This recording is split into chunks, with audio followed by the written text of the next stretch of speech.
کرتے ہیں اس سے نیکسٹ اسٹیپ. اب نیکسٹ اسٹیپ میں میں نے جس چیز کو ایڈریس کرنا ہے وہ ہے کہ now we gone through the goals of the information. So now usefulness of the information complete کر لیا ہم نے. تو چلتے ہیں گولز آف بزنس کمیونیکیشن کی طرف کہ بزنس کمیونیکیشن کے گولز کیا ہیں, کیا ہمارے مقاصد ہیں بزنس کمیونیکیشن کے اندر. دیکھیے یہ بات تو ہم پہلے بھی کر چکے ہیں کہ بزنس کمیونیکیشن کا اصل مقصد یہ ہے کہ اس کے اندر جو بھی کمیونیکیشن ہو اس کے اندر جو ہے ہمیشہ ایک انڈرسٹینڈیبلٹی ہونی چاہیے.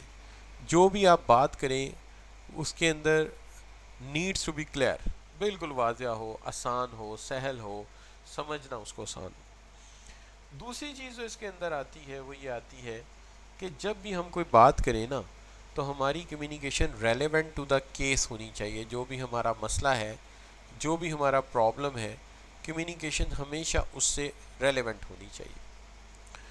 اور جو بھی ہم بات کریں وہ ریلائبل ہونی چاہیے, اس پر کسی قسم کا even not shadow of doubt, یعنی ایک تو ہوتا ہے نا ڈاؤٹ, شیڈو آف ڈاؤٹ بھی نہ ہو.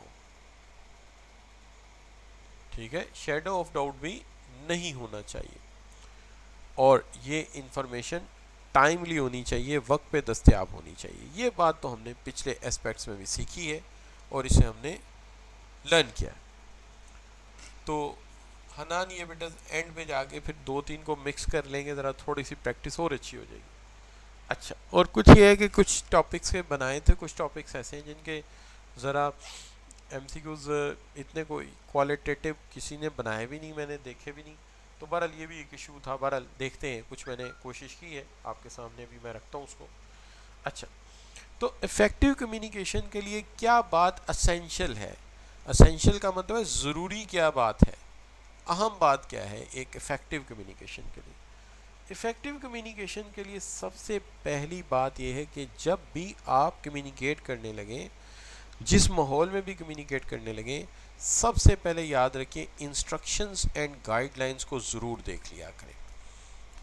Always first try to understand the instructions and guideline properly, کہ ہمیں کس سینس میں بات کرنی ہے, کیا بات کرنی ہے. اور individual know they are expected to do, individual کو یہ پتہ ہونا چاہیے کہ ان سے کیا ایکسپیکٹ کیا جا رہا ہے, ان سے کیا متوقع ہے. There is a better coordination between people and groups in the organisation. لوگ جو آرگنائزیشن میں ہیں کمیونیکیٹ ایسے کیا جائے کہ ان میں تعاون بڑھے, وہ ایک دوسرے کے قدم کے ساتھ قدم ملا کے چلیں. وہ تبھی ہے اگر مقصد کلیئر ہوگا, انسٹرکشنز کلیئر ہوں گی اور ٹارگٹ کلیئر ہوگا کہ ہم جا کدھر رہے ہیں, تو پھر خود بخود قدم سے قدم ملا کے چلیں گے. اگر ہم اچھی کمیونیکیشن کریں گے تو اس کا ایک اور فائدہ ہمیں یہ ہوگا کہ ہمیں اچھی پلاننگ کر سکیں گے اور ہم اپنے آپریشنز کے اوپر کنٹرول کر سکیں گے. اگر ہم اپنے آپریشن پہ کنٹرول کر گئے تو اگر ہم ٹویوٹا کار بنانے والے ہیں یا ہونڈا کار بنانے والے ہیں تو ذہن میں رہنا چاہیے ہمارا پلان بھی اچھا ہوگا اور ہمارے آپریشن میں ایفیکٹیوٹی بھی بڑھے گی, یعنی کاسٹ کم آئے گی, بینیفٹ زیادہ ملیں گے. تو یہ بھی ہمیں ایک فائدہ ہوگا. اور اس کے ساتھ ساتھ individual are willing and able to work together in team and groups. جب وہ آپس میں کمیونیکیٹ کریں گے تو پہلے فرد ایک دوسرے کو سمجھیں گے, پھر آہستہ آہستہ ان میں ایک انڈرسٹینڈنگ پیدا ہوگی, پھر انہیں ان کے اندر ایک بھائی چارہ, محبت, انسٹیٹیوشن پیدا ہو جائے گی. تو پھر وہ ایز اے ٹیم اور گروپ کام کرنے میں کامیاب ہو سکیں گے. اس کا ایک یہ فائدہ ہوگا. اور اس کا ایک کمیونیکیشن کو اچھے انداز سے کرنے کا ایک یہ فائدہ ہوگا کہ ہر بندہ جو ہے وہ کنٹریبیوٹ کرے گا, پھر فٹ بیٹھے گا اپنی پرفارمنس کے اعتبار سے.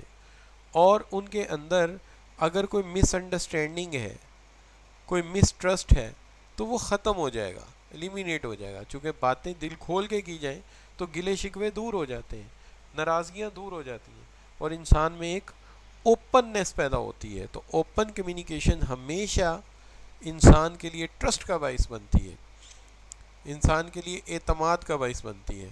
اس لیے بات کو ہمیشہ کھل کر اور اوپنلی بیان کرنے کا کم از کم یہ فائدہ ضرور ہوتا ہے. اس کے بعد آ جاتے ہیں آرگومنٹس اینڈ کانفلکٹس. دیکھیں کسی بات پر کسی کو اعتراض ہو تو ہم کہتے ہیں یہ آرگومنٹس ہیں. آرگومنٹس کا مطلب یہ ہے کہ جو رائے دی اس کے متبادل دوسری رائے دے دی گئی.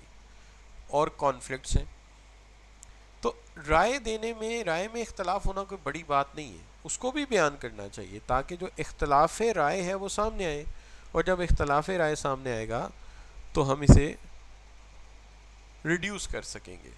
ریڈیوس کریں گے تو الٹیمیٹلی ہماری ٹیمز جو ہیں وہ زیادہ بہتر آرگنائز ہو سکیں گی.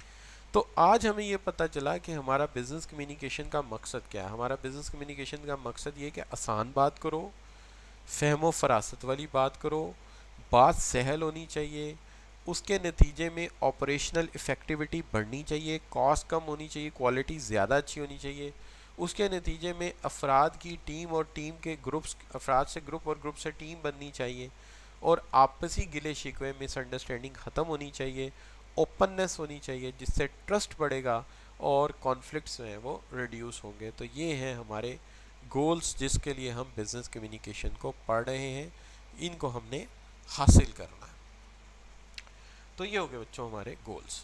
اب یہ بھی آپ کو سمجھ آئے تو جی لکھ کر انٹر کر دیجئے پلیز. جی شاباش. تو یہ بھی کلیئر ہو گئے. تو اب